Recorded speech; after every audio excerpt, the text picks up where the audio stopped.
Hi everyone, my name is Robert and you're watching That's a Movie. So today I'll be reviewing The Theory of Everything. The Theory of Everything is Stephen Hawking's biopic. It's based on a book written by Jane Hawking, which is about her time with Stephen Hawking. She was Stephen Hawking's, first wife, I think only wife too. When I first saw the trailer, I'm like, oh, this looks like a decent movie. I'd be excited to see it. I mean, there has been already, Stephen Hawking biopics before. Back in 2006 or 2007, Benedict Cumberbatch had played Stephen Hawking, so he did a pretty good job there too.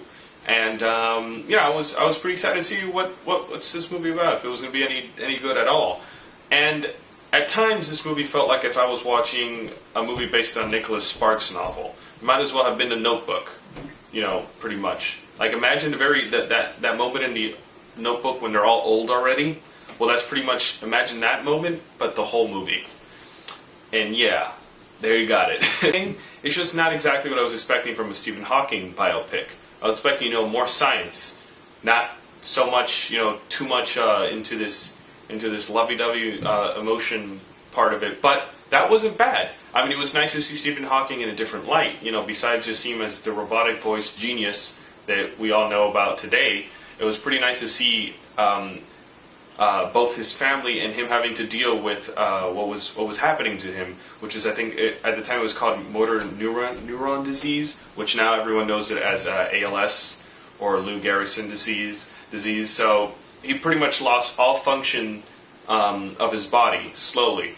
And from the beginning, they're hinting at little parts. They do it heavily, but I like that either way. They're hinting at his disease as it's developing as the movie progresses, and it was really nice. I liked that. That was like one of my favorite things about it. Also, the music was really nice. I really enjoyed it. It was by Johan Johansson, and it was very enjoyable. I really liked the music for this movie. But anyways, one of the things that shined the most out of this whole movie was the performances. Eddie Redmayne played Stephen Hawking, and that was a fantastic casting choice, in my opinion. He did a great job, and I hope to see him in more movies. It was really enjoyable, and I think better than him was Felicity Jones. I mean, not discrediting his performance, it was good, but I think Felicity Jones did a much better job overall in the whole movie.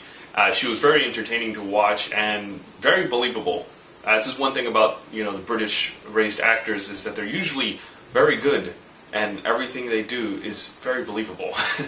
And I just enjoyed her performance. There was just something about it where you can see this sort of underlying struggle with everything she would say. Everything she would say was just dripping with this subtext about how she felt having to take care of Stephen, even though she loved Stephen Hawking as much as she did. She stayed with him for a while, and one of the reasons he's probably even alive today is because of her. But it's just really nice to see that performance, and I haven't seen Felicity Jones in a lot before. I mean, I probably have, just don't remember her face or what she did or anything, because it was probably a small part, but I really liked her performance here, and I hope to see more of her in the future. But anyways, I think everybody should probably check this movie out. It's a pretty good movie. It's sort of like I wouldn't say a feel-good movie, but you don't need the theater feeling depressed and like you just want to kill yourself or anything. No, it was an entertaining movie, just pretty much overall, and I recommend it. Check me out on Twitter, Tumblr, Facebook at TheRealRobertAH, and on Instagram at Robert Alfonso-Hidalgo. And anyways, you guys can go into SashaMarinaShow.com and find out about our podcast that we do 12 p.m. Pacific Standard Time, 3 p.m. Eastern Standard Time. We just talk about movie news, me and Sasha. And go on our Facebook pages. We have The Sasha Marina Show and That's a Movie. Good way to stay up to date with our stuff. And download our app at Google Play and BlackBerry World.